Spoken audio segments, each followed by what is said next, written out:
Bueno, ahora sí vamos a hacer el intento nuevamente. Silvina, ¿ahora sí me escuchás? Hola Gonzalo, sí, yo te escuchaba antes y ahora. Bueno, perfecto, ahora yo también te escucho. ¿Todo bien? Buenísimo. Bien, ¿vos? Bien, todo tranquilo, gracias por atendernos.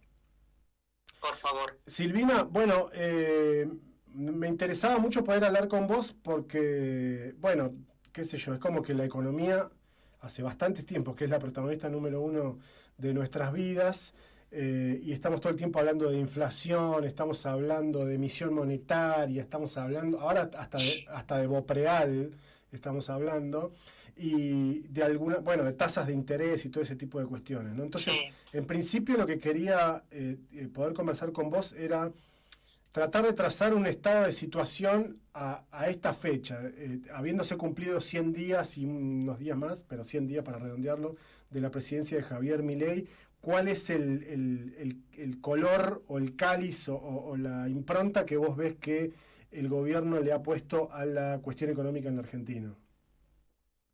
bueno, en principio una de las principales medidas y objetivos del gobierno es tener déficit cero, es decir, gastar menos de lo que ingresa principalmente impositivamente, y esto se cumplió, pero llevando adelante un ajuste bastante brusco que todos en mayor o menor medida lo vamos sintiendo, ¿no? Sí. En principio con un ajuste a los jubilados que quedan muy por debajo de la inflación, con una inflación en estos 100 días acumulada de casi del 75%, con un ajuste en los salarios que nadie ve nominalmente que le bajan el salario, pero sí que se hace un ajuste, se frenan las paritarias y demás. Estás hablando de un aumento salarial del 10% frente a una inflación del 75%, lo que ves es que en términos reales el salario puede comprar cada vez menos cosas. Y bueno, así una serie de medidas, como vos decías que hablamos de la tasa de interés, por ahora la tasa de interés del plazo fijo, que es una alternativa de ahorro o de mantener actualizado el valor del ahorro de aquellas familias o aquellas personas que pueden ahorrar, también lo ven disminuido porque la tasa de interés de los plazos fijos, que es como el valor de referencia para el ahorrista, bajó al 75%, que está por abajo de la inflación nuevamente. Claro. Entonces, bueno, se ven distintas medidas que apuntan a un ajuste fiscal o un ajuste para tener menos gasto de lo que ingresa, pero que impacta fuertemente en la vida cotidiana de los argentinos, particularmente de la clase media, y ni te cuento de la clase media baja, está creciendo muchísimo el índice de población por debajo de la línea de pobreza, que quiere decir que con su ingreso formal o informal no alcanza a cumplir los requerimientos básicos de consumo. Claro. O sea que de lo que estamos hablando es de un intento de eliminar la inflación a fuerza de un programa que es netamente recesivo. Sí, lo de eliminar la inflación, eh, no sé si diría eliminar la inflación, que obviamente debe estar en la cabeza de los funcionarios controlar la inflación, pero fíjate que se tomaron medidas, o las primeras medidas fue ampliar el plazo de ampliar perdóname, me distraje un segundo, No hay problema. hacer un ajuste en el tipo de cambio que Sí. a vos te llevó de un tipo de cambio de 300 y pico a 800 y pico. Sí. Y en un primer medida el paralelo se te fue a 1100, 1200. Todo eso impactó de lleno en la inflación. El no control de los precios que te determinan los precios de otros bienes, como el combustible, te impacta derecho en la inflación. La desregularización de obras sociales, educación y demás, te impactan en la inflación. Sí. Obviamente que vos estás teniendo esas medidas que te hacen en principio disparar la inflación o acelerar la inflación, y después tenés otras medidas que hacen que por caída del consumo se frene esa aceleración. Por ejemplo, todas estas medidas que veníamos diciendo, con los jubilados, los salarios y demás, lo que te provoca es una caída del consumo. Entonces la parte que te ofrece ese consumo empieza a ver que se cae la venta y no ajusta tan rápido los precios. Pero no, yo no me animaría a decir que eso va a generar un proceso de estabilización de la inflación. Lo que va a hacer es que aumente menos. Claro. Menos rápido, pero va a seguir pasando. Está bien, pero un poco yo trato de pensar en en lo que ellos tienen en la cabeza. Cuando uno escucha al presidente Javier Milei, lo que plantea es que se supone, viste que como en 40 años vamos a ser Irlanda, en 6 meses no vamos a tener inflación. Digo, si eso efectivamente sucede, no es, va a estar más relacionado, me parece a mí, a la poca capacidad de gasto y de compra que vamos a tener, ¿o no? Sí, eso por un lado, y no vas a hacer Irlanda porque lo que te decía yo, que cada vez más población te cae por debajo de la línea de pobreza, entonces Claro. lo que vas a tener es una desaceleración o un índice de inflación más bajo, pero ¿a qué costo? Claro, claro, porque lo que vamos a ver, me imagino yo, es un incremento en el desempleo, ¿no? Sí, eso ya se está viendo, pero ya también la informalidad en el empleo, nosotros hablamos del ajuste salarial y demás, del empleo registrado, pero que deja en una condición todavía mucho más vulnerable al empleo no registrado. Entonces son como varias Ujú. cosas que hay que tener en cuenta y que hay medidas que se ven más rápido y otras que van a ir viéndose en el mediano y largo plazo, pero todas negativas. Ujú. Y otra cosa que no te comenté cuando hablamos del ajuste fiscal o del ajuste del sector público, también hay una paralización del sector público, en el sentido de que hubo esta reestructuración, se achicaron los ministerios, secretarías pasaron a subsecretaría, pero no todas las autoridades están nombradas, no todos los organismos tienen responsables y en muchos casos el no gasto tiene que ver con la no ejecución, ¿entendés? No con una eficiencia en la ejecución, Claro, que claro, podría ser un criterio, voy a ser más eficiente en el gasto. claro. Ah, Silvina, hablabas hace un rato del tema de lo de una tasa de interés negativa, ¿no? Creo que se dice así. ¿Cuál es el objetivo de que la... No, Decime. más que negativa, vos tenés una tasa nominal que cae y lo que te provoca es en términos reales negativo, pero no es que la tasa es negativa. Claro, está bien, pero en términos Pero reales... esta separación que hablamos los economistas cuando hablamos tasa de interés real y nominal o ingreso real y nominal tiene que ver con el valor nominal. Cuando vos decís 1.000 pesos, bueno, eso es lo nominal. Lo llevas a lo real, ¿qué me alcanza con esos 1.000 pesos? Claro, claro, Hoy te alcanza para, no sé, 1 kilo de papas, mañana medio kilo. claro. Los 1.000 pesos nominalmente siguen siendo 1.000 pesos, pero en capacidad de compra Sí. bajó. Ahora, en términos de los plazos fijos, por ejemplo, la tasa anda, no sé, en el 80%, 85%, que no tiene Sí. absolutamente nada que ver con la inflación. ¿Cuál es el objetivo de haber bajado esa tasa? ¿Qué es? ¿Que saquemos los ahorros? ¿Que los gastemos? Sí.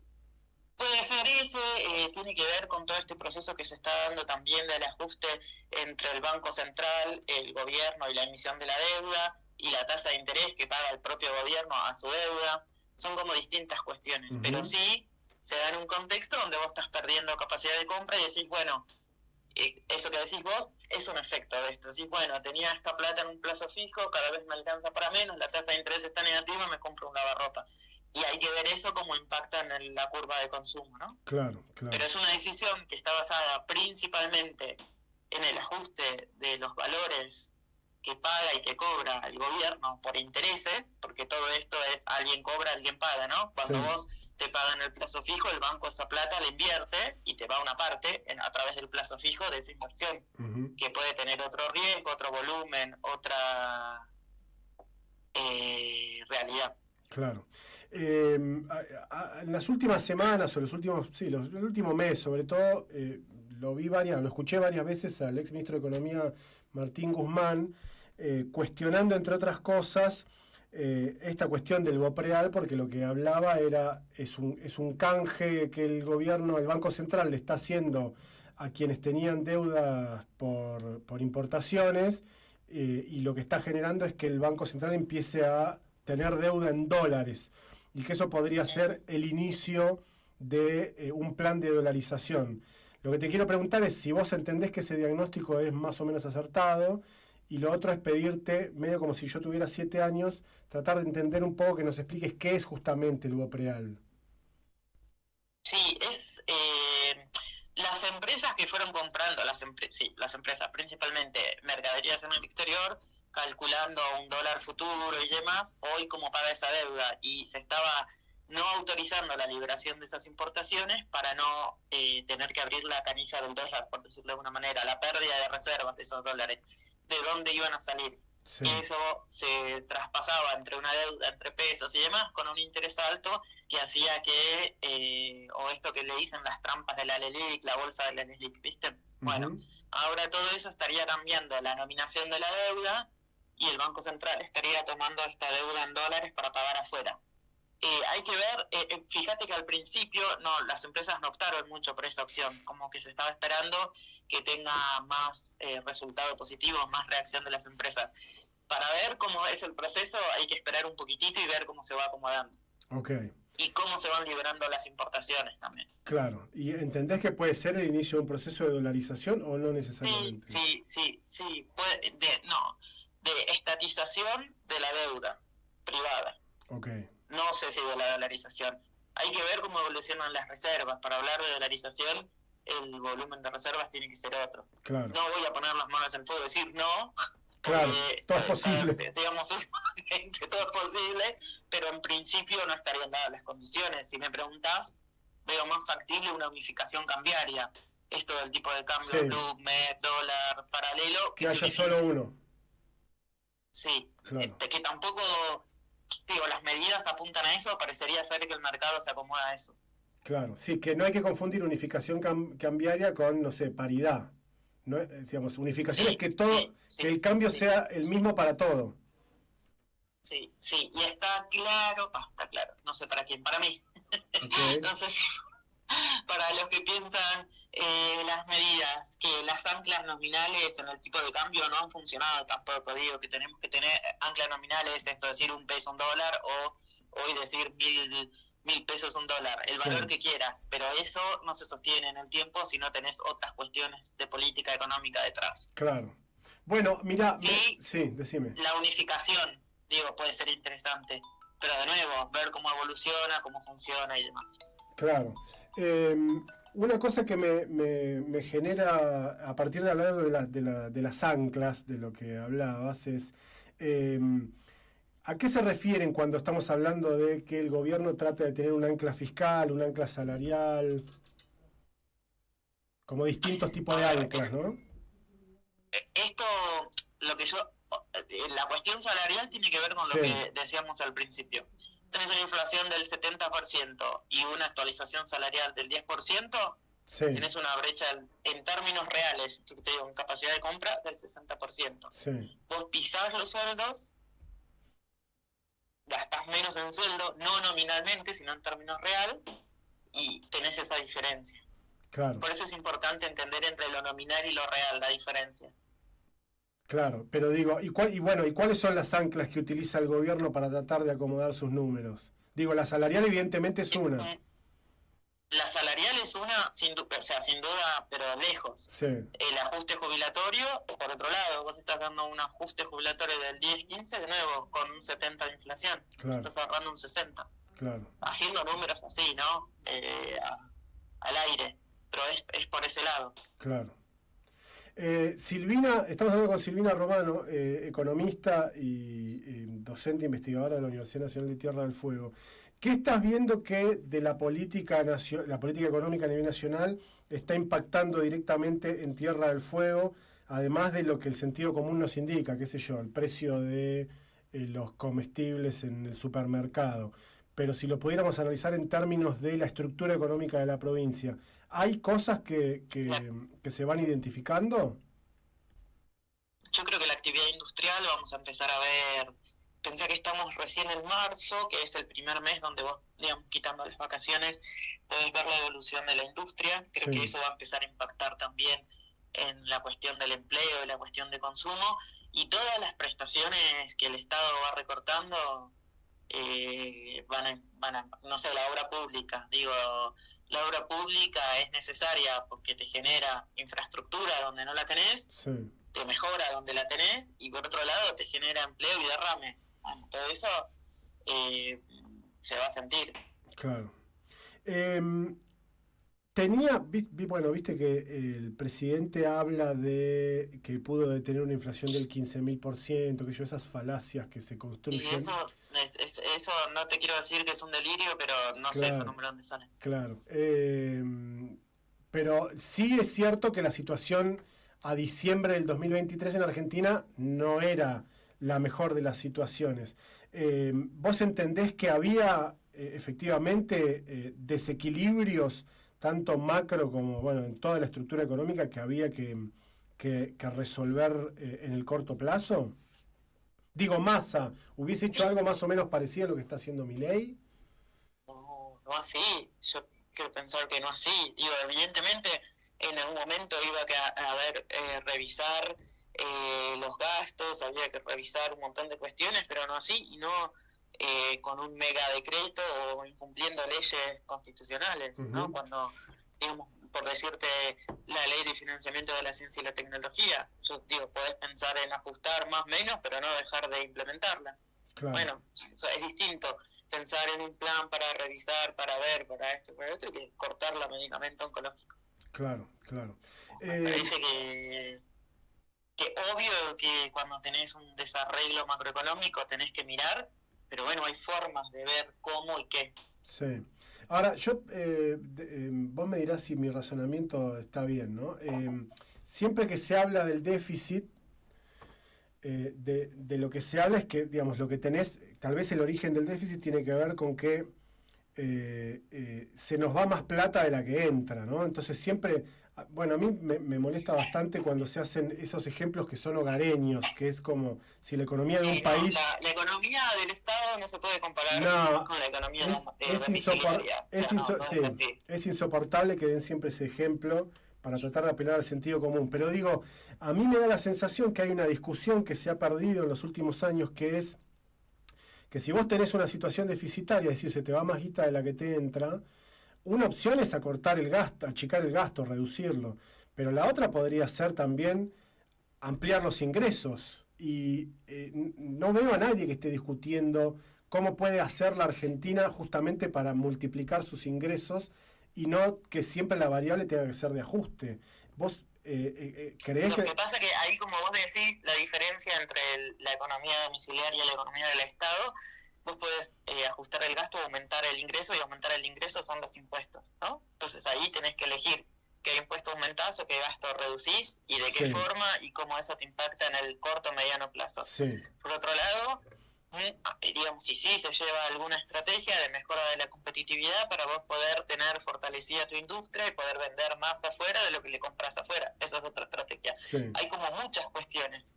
Lo que es importante es que saber que cuando tocas una cosa te desarregla otra, para arriba o para abajo. La economía es multicausal de alguna manera. Entonces tenés que ver todas las...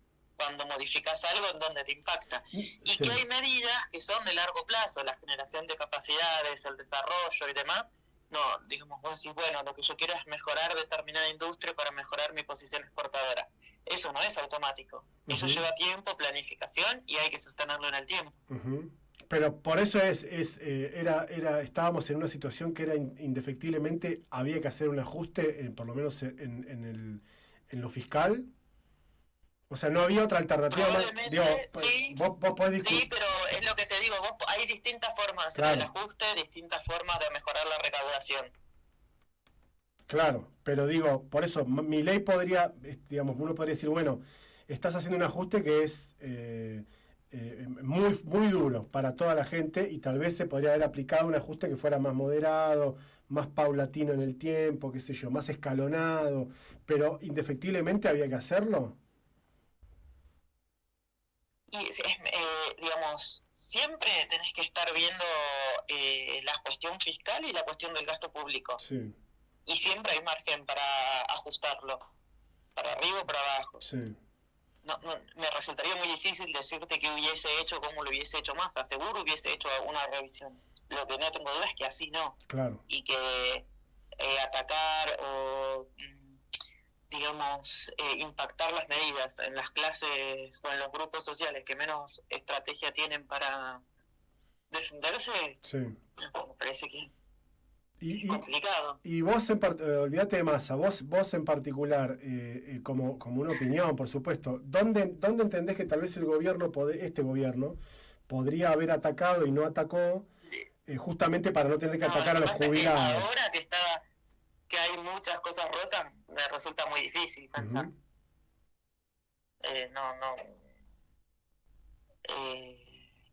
digamos, si vos me preguntas hoy, yo saldría a aumentar el gasto, con todo desmantelado, pensando en los comedores, en las partidas para maestros y qué sé yo, Sí, no se me ocurre un recorte. claro. Bueno, también es cierto que ajuste puede ser, se puede aplicar reduciendo partidas o subiendo impuestos, ¿no? O sea, si yo le subo impuesto, Sí, por eso, le podría haber subido el impuesto a alguna gran industria o al campo o a la por eso te digo, minería. hay tantas variables y Claro, tantas cosas que es muy difícil pensarlo así. Lo único que me animo a decirte con certeza yo es que si yo no hubiese hecho una cosa así, pero lejos, claro, claro. lejos. Vos, Quitando que hay cosas para revisar, que hay que revisar la cuestión impositiva, es así, pero tampoco es nación contra las provincias, la nación son las provincias, es la suma de las provincias, entonces ahí es donde me resulta muy complicado pensarlo al esquema. uh-huh. Este tipo hasta donde hemos llegado por lo menos, o lo que vamos viendo que va a pasar también en los próximos meses, se habla de ajuste en las tarifas de los subsidios, por los subsidios en gas el mes que viene. ¿Lleva mucho tiempo recuperarse de una experiencia como la que estamos viviendo ahora? Sí, Es decir, y tomar además tiene que ver contramedidas. cuándo empieza la recuperación. Si vos vas a seguir ajustando y liberando, digamos, la recuperación va a ser cada vez más lejos. Yo lo que te puedo decir también es que no creo que haya que pasarla mal para que pasarla bien. Digo, que había formas de hacer las cosas sin llevar esta forma. Claro. El otro día veía una entrevista que le hacían a creo que es politóloga, no sé bien qué profesión tiene, a Mayra Arena, en un canal de stream, y estoy tratando de buscar la frase, pero Arena de alguna manera lo que planteaba era que ya lo encontré, el empobrecimiento masivo no genera inversión, dijo textual y literal, me acuerdo porque me anoté esa frase. Vos entendés que me da la sensación que más o menos coincidís con ese criterio, que es, si vamos a estar cada vez peor, después la recuperación es casi una utopía. Sí, sí. Bueno, es un La panorama, verdad que sí, es un panorama desolador. complicado. Es un panorama La desolador. verdad que sí. Bueno, y entonces, ¿qué es lo que vos entendés que se podría hacer como para tal vez revertir la tendencia? ¿Qué tipo de medidas habría que tomar para revertirlas? ¿Inyectar dinero de nuevo en la economía? No sé si inyectar. En principio yo creo que, pero no está la voluntad política, porque por algo se toman estas medidas. Uh-huh. O en principio revisar y volver a poner en funcionamiento las estructuras del Estado. Uh-huh. Para comenzar. Las paritarias abiertas, la revisión de la obra pública y continuar con las obras públicas. Sí. Digamos, como te diría todo al revés de lo que se está haciendo. Claro. Me da la sensación que te referís a tratar de aplicar un programa que sea más, no sé, más productivista, por decirlo de alguna manera, que genere más laburo. Sí, eso sí. Claro. Y yo también te digo, dentro de la economía tenés distintas vertientes o distintas escuelas.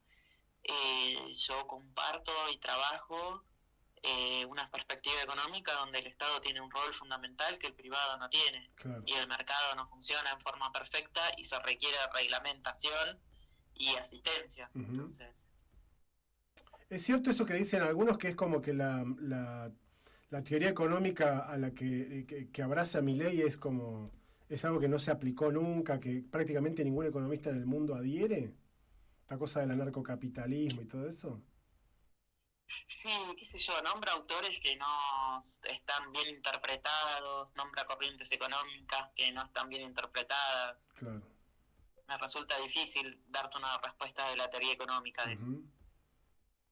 Bueno, iremos viendo qué es lo que va pasando. Te agradecemos por tu tiempo, sí. Silvina. Seguramente, por favor. Seguramente te volveremos a molestar en el futuro para tratar de seguir reflexionando sobre estos temas. Muchísimas gracias. A disposición, ojalá pueda traer mejores noticias. Un saludo. Gracias, hasta luego. Chao, chao.